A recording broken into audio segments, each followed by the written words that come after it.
I've been to Greg's. Look, Greg's is the best low buck, beige food here, right? Their sausage roll for the money is way better than it should be. However, the fast food one, I'm gonna say Nero's is the best. But I'm gonna keep searching, and then I'm gonna try whatever sausage rolls might be in Ireland. I don't know if they're any good or not, but I'll find out. All right, Josh, so let's. What you don't know is why you've been teaching. Me and Dad have been around every pie shop in Wigan and got every pie pasty, sausage roll, because we need to show that Wigan does the best pies, sausage rolls and pasties, so they're all in here for you to try. I'm gonna give them a go.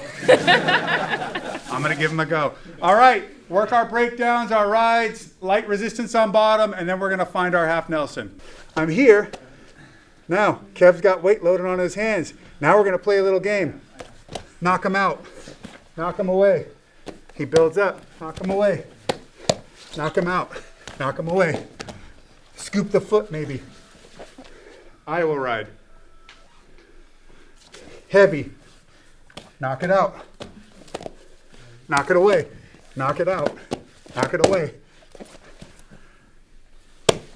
Yes, there's a lot of moves we can go into from here, but first we're just working on the whole concept of loading his weight up, keeping that, there you go, see, he doesn't want to be on his elbow. I peel it out. I put weight on it. So now he's broken down. I knock it out. I knock it out.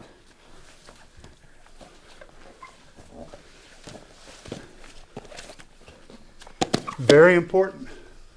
Just playing. Got it? 1, 2. Ride the hips, pulling on him. Good. Now, good. Now feel where his weight is, and then like now here, pull that. Good.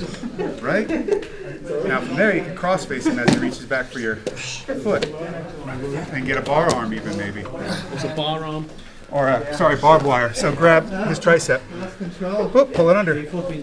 Now he's in trouble. Reach through, grab the other side. Yeah, that's a barbed wire. Because when he ends up on the bottom, he's like barbed wire. And then circle around his head and pull his arm underneath him. Yep. Barbed wire. And you got him there. Yep. That one's nice, isn't it? I get that one a lot. It's a good one. I call that the cross-side choke. Right, one mic. Good job you didn't break it.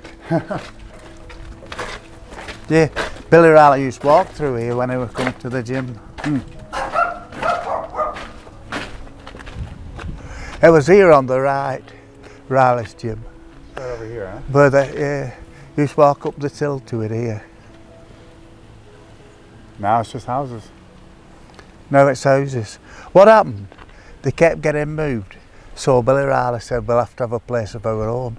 So Bob Robinson, Ernie Riley, Alan Latham and Tommy Moore all threw money in. Or they give it Billy Riley, and Billy Riley bought the land with it. It was one of these houses here. We used to walk up the hill to it, didn't we? Yeah. It takes me back to my teens. Did you used to get the bus down to here? Yeah, sometimes I ran it, Did you? and then I'd run it home. What are you showing us next? We'll show Riley Square. Now, I'm not going to go in tight to the armpits at all. Because again, same with that half hatch earlier, if I'm tight to the armpit, it clamps down on me and I don't get it. That's the shortest part that I could attack his arm. Short arms are strong arms, so I'm going into his strength. So what I'm going to do is I'm going to post and drive his head into the floor. Now what I'm going to do is this hand is actually going to reach in and it's going to shoot out and away. Now it's going to reach up and over, high on the elbow. So I'm here, I'll smash, or as Wade Shallis calls it, he goes whack, whack, half.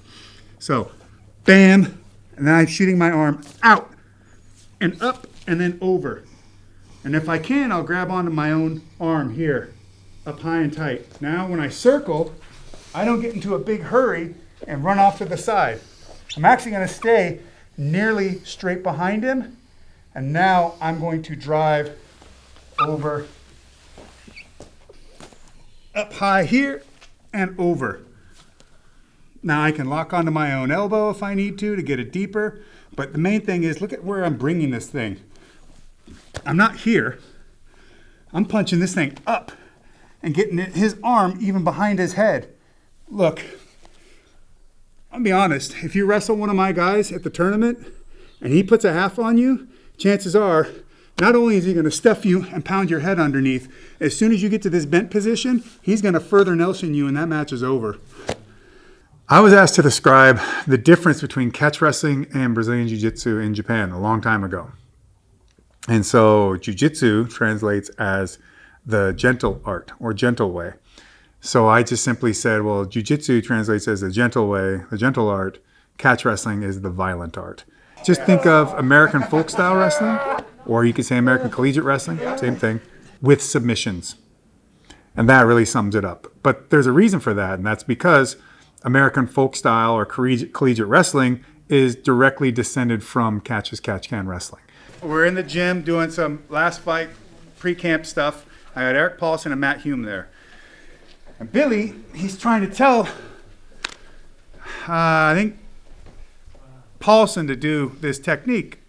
And Paulson's like, oh, no. His voice is all kind of messed up from his neck surgery. He goes, all right, get in the defensive position. And he just gets on Matt, lowers himself down, and he reaches across, and he locks his fingers in on the far armpit. And he draws his elbow back and drops in on Matt's neck, and Matt just goes, blah, and just buries into the floor. I just looked, and Matt looks up to me like, you know, and Matt has cranked and made many people scream in the gym. Like, Matt's got an insane Achilles lock. But he just looked at me like, oh, God. And Eric looks at me like, oh, I didn't do that. It's not my fault. But I just looked at all of them like, this old dude is tough as they get.